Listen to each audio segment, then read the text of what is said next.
In politics आधी आबादी आधे वोट, और सबसे ज़्यादा संख्या में अब महिलाएं निकलकर बाहर आ रही हैं वोट देने के लिए, पुरुषों से ज़्यादा संख्या में आ रही हैं। और क्या सत्ता को, सियासत को बदलने की ताकत रखती हैं, बाहर निकलकर ज़्यादा महिलाएं अब दिख रही हैं कि वो वोट डाल रही हैं। लेकिन प्रतिनिधित्व की बात करें, रिप्रेजेंटेशन की बात करें पॉलिटिक्स में, तो वो बेहद कम है। पार्लियामेंट की बात करें तो 12% महिलाएं भी नहीं हैं संसद में, और विधानसभा में 9% भी नहीं है। तो कहीं ना कहीं ये कई सवाल खड़े कर रहा है कि जब संविधान सभा में महिलाएं थी तो उनको लगा कि सिर्फ वोटिंग का अधिकार मिल जाए तो हो सकता है कि वो सफिशिएंट नंबर में पॉलिटिक्स में आ जाएंगी, विधानसभाओं में आ जाएंगी और संसद में आ जाएंगी। लेकिन 70 साल बाद भी आज़ादी की स्थिति होगी तो शायद उनको भी शायद इसका अंदाज़ा नहीं था। अब क्या वजह है कि महिलाएं ज़्यादा संख्या में राजनीति में नहीं आ रही, क्या चुनौतियां हैं और क्या उनके आड़े आ रहा है, इस पर बात करने के लिए हमारे पास जया जेटली जी हैं, समता पार्टी की अध्यक्ष रह चुकी हैं, जानी मानी पॉलिटिशियन है, के गीता हैं जो कि अरकू लोकसभा क्षेत्र से आती हैं और आंध्र प्रदेश से सांसद हैं लोकसभा की। साथ ही शिवम है हमारे साथ जो कि बजिंग पॉलिटिशियन है, हम इनको टीवी डिबेट्स में काफ़ी सुनते रहते हैं। हमें राजनीति, भविष्य की राजनीति पर अगर बात करनी है तो युवाओं को साथ लेना होगा, पुरुषों के को साथ लेना बहुत जरूरी है अगर महिलाओं को राजनीति में लाना है, तो ताकि ये सिर्फ 50% की पॉलिटिक्स ना रह जाए, बाकी जो 50% है उनका रिप्रेजेंटेशन सफिशिएंट रहे। तो जया जेटली जी, मैं आपसे शुरू करना चाहूंगी। जब हम पॉलिटिक्स की बात करें, राजनीति की बात करें, आपने बहुत लंबा अरसा राजनीति में बिताया है। जब महिलाएं, इस समय सारी राजनीतिक पार्टियां समझ रही हैं कि महिलाओं की ताकत कितनी है, उनके वोट बैंक पर नजर बनाए हुए हैं, महिलाओं को लुभाने की कोशिश कर रहे हैं, लेकिन क्या महिलाओं को अपनी ताकत का अंदाजा है कि वो सत्ता पलट सकती हैं? अभी तक तो महिलाएं इस तरह का ताकत अपना नहीं समझा, इसलिए कि आखिर में जाके अभी भी खेद की बात है कि भारत में काफ़ी तादाद पे या तो पार्टी जहाँ झुकती है वहाँ, पार्टी की ताकत जहाँ है वहाँ, या तो फिर जात या फिर पुरुष प्रधान समाज या घर हो तो जो पति करता है या बाप बोलता है वैसे ही करता है। तो अभी तक जैसे अमेरिका में अभी जो बाई इलेक्शंस होने वाले हैं उसमें लोगों को उम्मीद है कि शायद ये मी टू मूवमेंट के बाद कई तरह की चीज़ें अमेरिका में जो हुई है कि महिलाएं आ जाएंगी और डेमोक्रेटिक पार्टी शायद कुछ सीट जीते जो पहले नहीं थे उनके हाथ में। भारत में मुझे अभी तक ये उम्मीद नहीं है। महिलाओं को अभी तक व्यक्तिगत रूप से अपनी ताकत दिखानी पड़ती है, ताकत बनानी पड़ती है और उसके साथ साथ उनको पार्टी का भी सहयोग चाहिए। बहुत कम महिलाएं इंडिपेंडेंट जीत के आते हैं। अगर उनका परिवार पहले से वहाँ एक जगह पकड़ के रखा है और वो खानदानी खास परिवार हो तो शायद बेटी या विधवा या ऐसा कोई जीत सकती है, नहीं तो अभी तक ताकत नहीं बनाए। और इसलिए लोगों को लगता है कि पुरुष ताकत के लिए ये जगह बनाने के लिए अभी तक तैयार नहीं है, इसलिए ये रिजर्वेशन का सवाल उठ रहा है। नहीं तो मैं शुरू में रिजर्वेशन के पक्ष में नहीं थी और अभी भी मुझे नहीं लगता है कि जितनी भी महिलाएं पार्लियामेंट में है वो रिजर्वेशन के द्वारा आई हैं, अपनी ताकत से आई है और अपनी ताकत बना के जब रखती है तो दोबारा चुना जाता है और वोट देने वाले ताकत देखती है उस महिला की। चीफ मिनिस्टर भी महिलाएं बनी हैं लेकिन पूरी तरह से एक संगठनात्मक रूप से महिलाओं का ताकत अभी तक नहीं बनी। जय जी, आपने विमेन रिजर्वेशन बिल की बात करी, 2 दशक से ज्यादा का समय बीत चुका है। क्या आपको लगता है कि अभी भी इस फुल प्रॉमिस के साथ ये सरकार सत्ता में आई थी कि वो विमेन रिजर्वेशन बिल लेकर आएगी और इसे पास कराएगी, तो आपको क्या लगता है सिर्फ एक लिप सर्विस कर रहे हैं? ऐसा पुरुषों की पार्टी है तो उनका ज्यादा प्रभुत्व है पार्टी पर, तो कहीं से ये एक शायद अस्तित्व में आना मुश्किल है। हर पार्टी कहती कि हम जब आएंगे सरकार में तो इसको कर देंगे, क्यों नहीं कर पाते जब बहुमत में भी है? राज्यसभा में पास हो सकती है, इस लोकसभा में क्यों नहीं? ये एक कारण है कि अभी भी जातिवाद इसके अंदर एक थोड़ा सा रुकावट डालती है। अभी तक जितने भी पार्टी ओबीसी रिप्रेजेंटेशन को ज़्यादा महत्व मानती है, जैसे बिहार और यूपी, जैसे मुलायम सिंह यादव, शरद यादव, ऐसे लोग वो हमेशा यही डर व्यक्त किए हुए हैं कि अगर महिला रिजर्वेशन हो जाए और उसमें ओबीसी रिजर्वेशन ना हो तो फिर जो ऊंचे जात के पुरुष है वो अपनी महिलाओं को पार्लियामेंट में भर देंगे और जो पार्लियामेंट में ओबीसी की संख्या ज़्यादा होनी चाहिए वो कम हो जाएगी, घट जाएगी। और जब ओबीसी की बात सुनते हैं फिर माइनॉरिटी बोलते हैं कि ओबीसी के अंदर फिर माइनॉरिटी का भी होना चाहिए। भारत में कभी माइनॉरिटी के लिए रिजर्वेशन हुआ नहीं और जब से हमको इंडिपेंडेंस मिला है इसको नकार दिया गया है, माइनॉरिटी और मेजॉरिटी के रूप से आरक्षण होगी। तो सब एक दूसरे को रोक देते हैं। माइनॉरिटी हम मुझसे कहा है कई लोगों ने कि हम अपना धर्म को पार्लियामेंट के ऊपर रखते हैं तो हम धर्म को खराब करने के लिए महिलाओं को पार्लियामेंट में नहीं आने देते। माइनॉरिटी का ये आवाज़ है और अगर आना है तो आरक्षण उनको मालूम है नहीं हो सकता।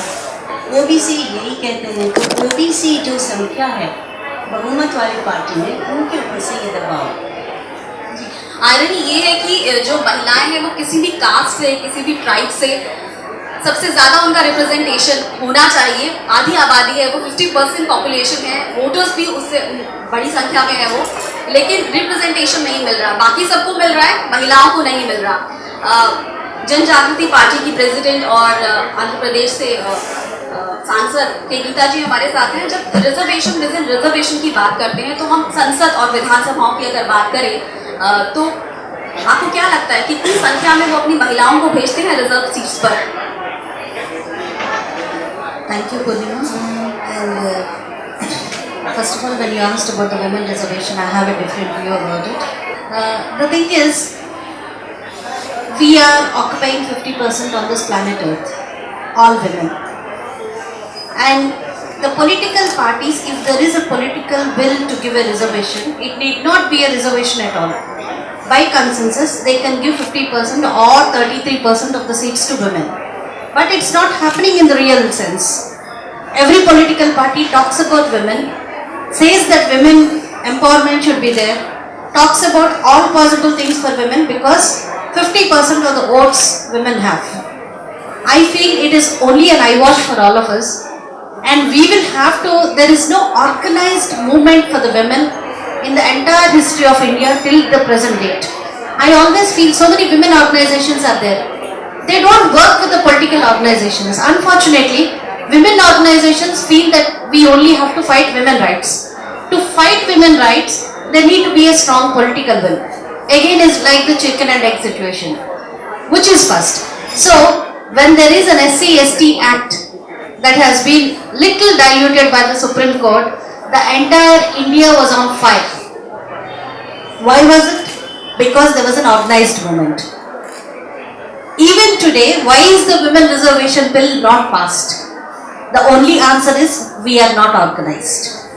First of all, we have to come out of this clutches of the ancient saying women are the prime enemy of a woman. So we are not forcing ourselves to make it into an organized movement. We are just leaving it for the politicians to take an action on behalf of us. Till now, whoever are the women that have been coming to the legislative bodies, by own political will, by their own individual will, they have come. All the women. I always feel that if the voice of women should be heard at the apex bodies, we have to be more organized and committed. And coming to my question saying that SC/ST women, how many women are coming into the SC/ST bodies? I would like to say it's only 5%, nothing more than that. And second thing, why the women reservation bill is not taking place is, I have seen a different argument from different quarters saying that there is 33% reservation in the Panchayat Raj institutions as well as the local bodies. But are the women active at the Panchayat bodies? No. It's only the backseat driving. They are only sitting at the back and the family member or the husband or some brother or somebody is taking the clutches.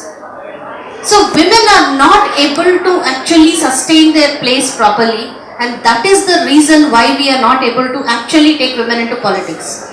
I feel that more organized groups should work both in SC/ST sector as well as in the empowerment sector along with the political groups to motivate women to come into politics. That is my take on women in politics. So, Geeta ji, I would also like to ask you that is the criminalization of politics is also responsible for low representation of women in politics. There is criminalization everywhere. Let me tell you, in no organization or no, even in the entrepreneurship, even in the jobs, even in the film industry, everywhere there is criminalization about women. Because the only thing is we are lacking a political will. Again, I put it to politics only. Everybody thinks politics is not my job. Everybody thinks politics is something different from me. I don't think about politics.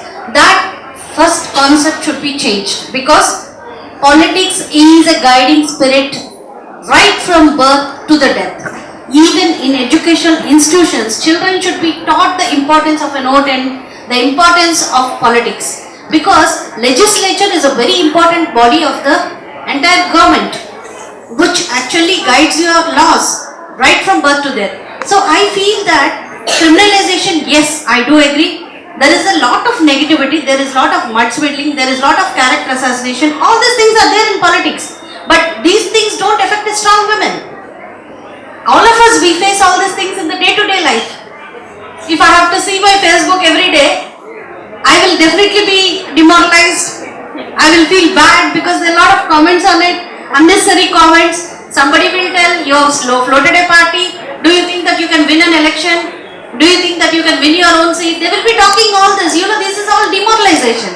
But the thing is, if you have a strong will to do something, nothing on earth can stop you.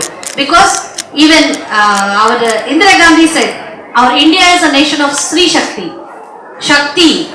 If we are able to determine our family, we are able to determine the economy of our family, if we are able to take care of the children, if we are able to do so many, women is the only person on earth who can do a multitasking. And a strong woman, every woman is strong. Only thing is she needs to discover herself. The moment she discovers herself, this criminalization, yes, I do agree it is there, but this will come to a standstill only when we become more stronger. Shivam हमारे साथ हैं। आप कई TV debates में अपनी political राय जाहिर करते रहते हैं। कई पॉलिटिकल डिबेट्स में आपको एज ए एनालिस्ट हम देखते हैं। मैं हाल ही के आंकड़े बताती हूँ कि जो मध्य प्रदेश इलेक्शन में अभी बात हो रही है, वहाँ 230 सीटों पर वोट पड़ेंगे और उसमें से 155 सीटें जो अनाउंस की हैं बीजेपी ने, उसमें से सिर्फ 22 पर जो महिलाओं को टिकट दिए गए हैं। ये कांग्रेस के डेटा है। और जो बीजेपी है वो कि 177 उन्होंने सीटें अपनी अनाउंस की हैं, उसमें से कैंडिडेट्स में 16 महिलाओं को उन्होंने टिकट दिए हैं। और यही हाल छत्तीसगढ़ में है, जहाँ 90 विधानसभा सीटों पर वोट पड़ेंगे। उनमें से बीजेपी ने जो टिकट दी है वो 14 है और जो कांग्रेस का नंबर है वो 11-12 के करीब ही है। तो महिलाओं को टिकट ही नहीं देती हैं पॉलिटिकल पार्टीज, ये बहुत बड़ी समस्या है। जबकि विनेबिलिटी की बात करें तो महिलाओं की विनेबिलिटी ज़्यादा होती है। आप इस पूरी समस्या को किस तरह से देखते हैं? जब विनीता जी ने इस पैनल के लिए मुझे इनवाइट किया और बताया कि the topic is women in politics, the first reaction I got was कि इस पे मैं क्या बोलने वाला हूँ। What I basically do is that I handle data analytics for political parties. So we analyze constituency, we make caste profiles of every constituency, break down voter sentiment, see कि कौन सा issue चलेगा, कौन सा issue नहीं चलेगा. Then that is when I started looking at the data and realized that the question is not about why are there less women in politics. The question is how does anyone succeed in politics.